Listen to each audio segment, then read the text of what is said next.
أعوذ بالله من الشيطان الرجيم بسم الله الرحمن الرحيم الحمد لله رب العالمين والصلاة والسلام على رسولنا محمد وعلى آله وصحبه وأهل بيته أجمعين. Assalamu alaikum wa rahmatullahi wa barakatuh. Dear brothers and sisters, when we were thinking about the establishment of GİMDES, we had determined that among the issues we would be busy with, we would need to set a standard for halal in the services, such as hotels, restaurants, etc., that Muslims would face when they travel. Therefore, while we were determining all our standards and putting them into a book, we finally set out to make them in a standard related to tourism. And as a result, since then, the tourism standard has been among our standards. But until today, although it is within our activities in our publication, a hotel, a guest house, a restaurant in accordance with this standard has unfortunately not been found, and it is still obvious that there is such a need all over the world. Of course, in such a field, giving certificates or getting certificates is not the main objective. It can only be a means, but its sustainability must be ensured. Saying that I gave a halal certificate or that I received a halal certificate for my hotel does not solve the problem. Expectations from products that were subject to standardization until recently, safety, health, high quality, etc., was. However, in addition to these expectations, the lack of halal food and halal services, which are indispensable for Muslims and the most basic requirement of faith, has perhaps brought about an awakening. People living in the world with various beliefs and thoughts have developed standards suitable for their beliefs and lifestyles, such as kosher and vegan. The awareness of Muslims to demand halal standards and services has started recently. The interesting thing is that there are many hotels in our country with kosher and vegetarian certificates. However, on the other hand, there is no hotel with a real halal and tayyib certificate that has been documented to be in compliance with our beliefs, nor is there an accommodation center that meets the halal tourism conditions. This situation is a document of the problems we are experiencing. In a country where 99% are Muslims, the lack of a holiday center where Muslims can stay with peace of mind increases the need for halal and tayyib certification day by day. Is it possible for us to consume halal food safely during our travels, especially before entering the territory of an Islamic country? There are vegetarian menu and kosher menu in the catering menus given during our plane trips, but the 2 billion Islamic world does not have a halal menu. Are we, as Muslims, in a position and condition to be able to safely eat the treats given to us, the hotel meals we stay in, and the meals in restaurants from the beginning of our journey without any trouble or hesitation in order to perform our Hajj and Umrah? GİMDES continues its standardization efforts in all areas needed by Muslims, especially food products. In this context, following the halal food standard, the standardization studies on halal and tayyib tourism have been largely completed. In GİMDES standard for hotels and accommodation, within the scope of halal certification, all sections of the accommodation facility, from rooms to kitchen, restaurant, pantry, warehouses, common areas, sink, gardens, pools, parks, and entertainment centers are included. Regarding business management and employees, the most authorized person in the business management, halal and tayyib, should be aware that they own a hotel or accommodation facility and should create the organization according to these conditions.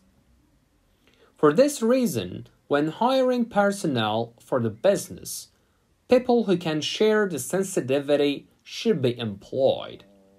The internal halal coordinator, who will be appointed to be responsible for creating and monitoring the halal assurance system and the business, must be an expert in his field and a Muslim. All personnel working in the business must receive halal training. The attire of the business personnel must be clean, tidy, and in accordance with Islamic hijab conditions. Our purpose in creating the GİMDES halal and tayyib standard is to create a standard that controls the sustainability of the system in which the travel, eating, drinking, and overnight accommodation needs of Muslims, wherever they are in the world, will be met under halal and tayyib conditions. The system, which includes all stages, is described as a halal tourism standard. There is a kosher certificate in the world. There is a vegetarian certificate. And the Islamic Ummah has a halal certificate. Why not? It is one of the issues that needs to be considered and resolved. At a conference held in Dubai, where GİMDES attended and presented a paper on halal tourism, a representative of a company that owns 3 hotels praised and explained that since their hotels are halal certified, they serve non-alcoholic beer and non-alcoholic wine instead of alcoholic drinks. In our country, it was published as news in the newspapers that some hotels were given halal certificate by some organizations.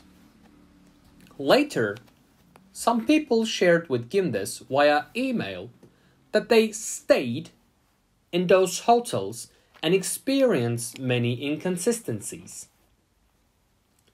GİMDES has not been able to issue certificates to hotels that want to obtain halal certificates so far because they could not meet their required conditions. Saying that I gave a halal certificate or that I received a halal certificate for my hotel does not solve the problem.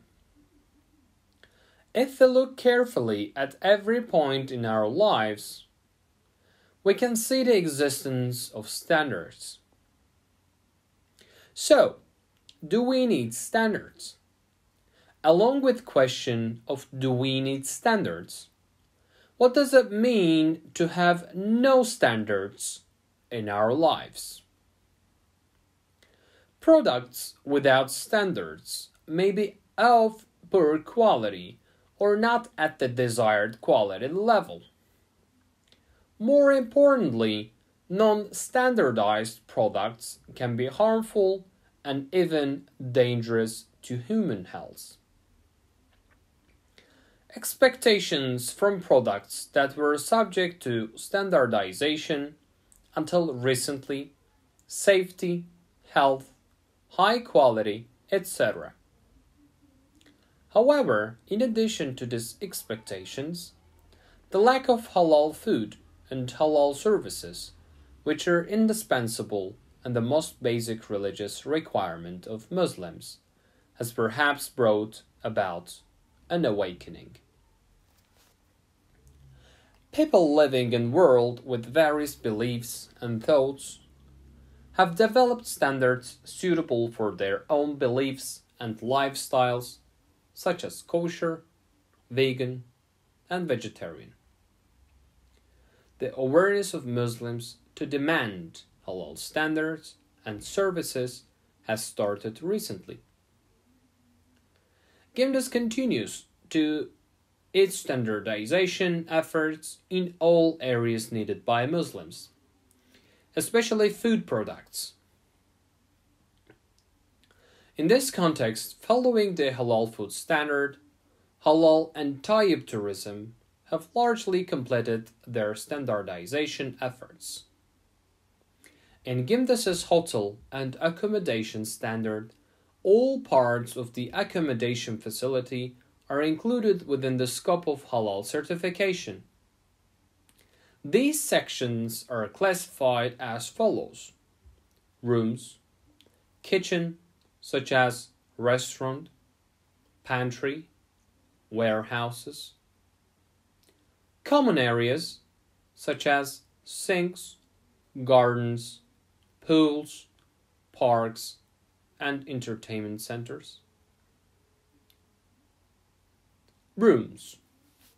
Customers must be placed in their rooms in accordance with Sharia provisions.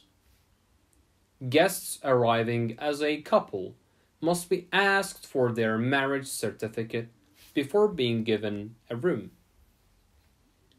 Men and women who are not first-degree relatives should not be allowed to stay in the same room.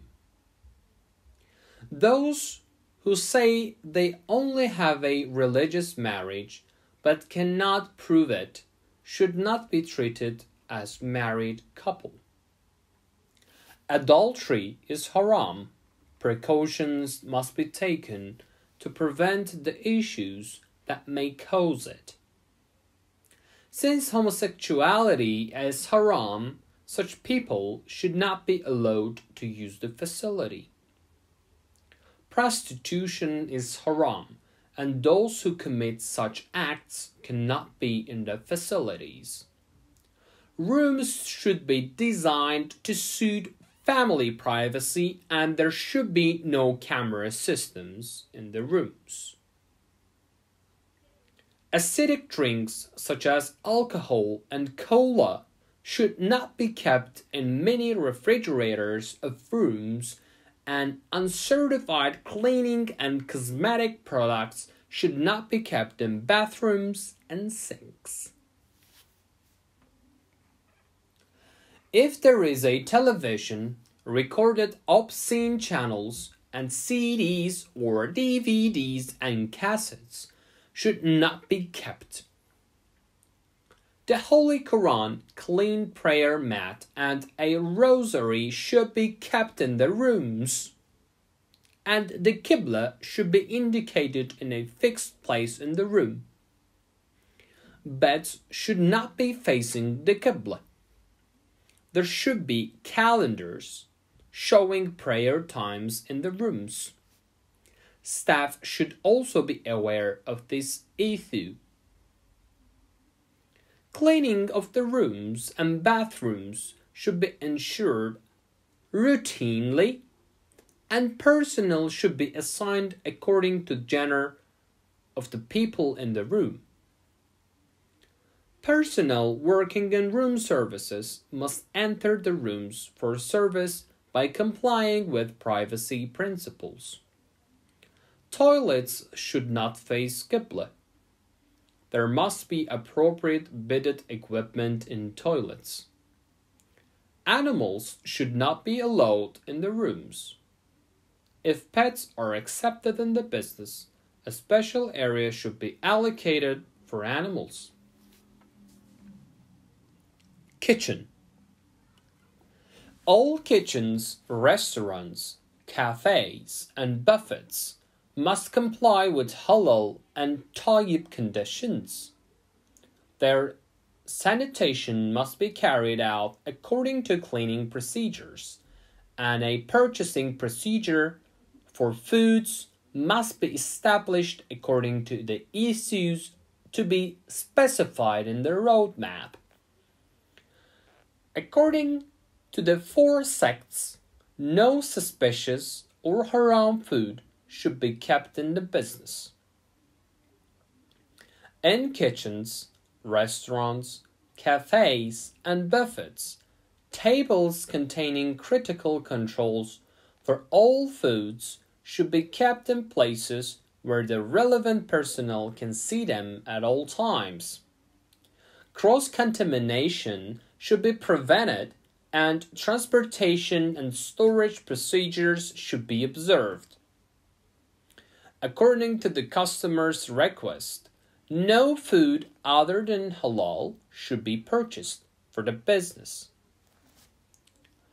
Cleaning and disinfection processes should not be based on haram alcohol. All kitchen tools and equipment should be routinely cleaned in accordance with hygienic conditions. Staff should be trained on hygiene rules and create their working order according to these conditions. Halal menus should be available in restaurants, cafes, and buffets, and sectarian logos should be placed for food and beverages for Muslim consumers or customers from different sects coming from the Islamic countries around the world. According to Islamic conditions, it is not appropriate to play music in eating places such as restaurants, cafes, and buffets. There is no waste in Islam. Situations that may cause waste should be controlled and precautions should be taken, and customers should be made aware. A procedure should be established for waste food. During the month of Ramadan, service should be provided in accordance with the iftar and sahur times. However, necessary arrangements should be made for sick and elderly people who cannot fast. Public places. Places such as casinos are haram. It's absolutely not allowed to be implemented in business. There should be no opposite sexes in massage parlors. The products used must be halal products, and people must dress in accordance with the Sharia provisions. If possible, there should be separate health personnel and doctors for men and women in facilities, such as thermal spas. This can be considered depending on the size of the facility. Alcohol and drugs are haram. It cannot be sold or kept in the business. Routine cleaning of swimming pools should be done, and recreational equipment that could endanger people's health should not be used. Security checkpoints should be established to prevent any accidents or injuries. Separate swimming pools and beaches should be allocated for men and women. Mixed beach practices under the name of family beach should not be allowed, as is the case in some places. Necessary precautions should be taken against any danger that could harm privacy, and attention should be paid to clothing and attire, even among members of the same sex. Otherwise, the staff of the business must warn the customers immediately. Swimming pools and beach areas allocated for women should not be visible from hotel rooms or any other part of the business. And the use of devices such as cameras or mobile phones should not be allowed in these places. Necessary separations should be provided to prevent gentlemen from entering such areas by mistake, and female attendants should be placed at the entrances. There must be a mosque belonging to the business, and its cleaning and maintenance must be provided routinely. If possible, there should be stores where customers of the business can meet their needs and markets with halal products. Play areas should be arranged for children, and authorized personnel should be present in these areas. Publications within the business must be in accordance with Islam, and all kinds of Islamic publications must be provided according to customer demands.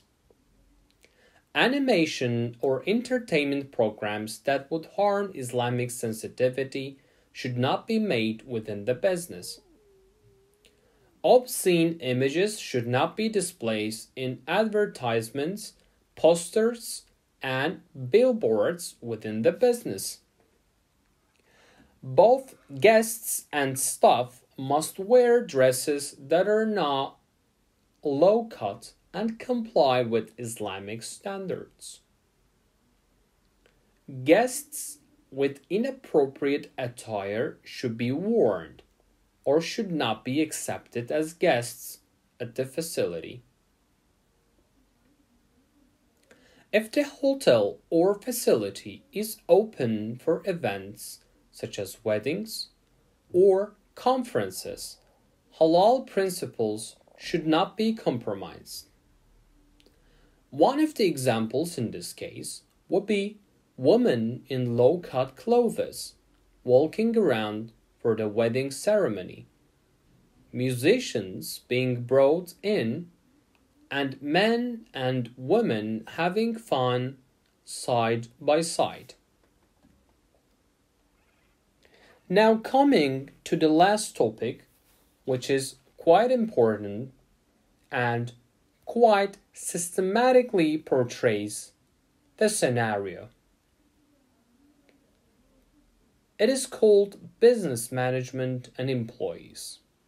And this is going to be our last topic in today's lecture. Halal and Tayyib, the most authorized person in the business management, should be aware that they own a hotel or accommodation facility and should create the organization according to these conditions. For this reason, when hiring personnel for the business, people who can share this sensitivity should be employed. Business management should take into account all kinds of customer complaints and respond immediately as corrective and preventive action.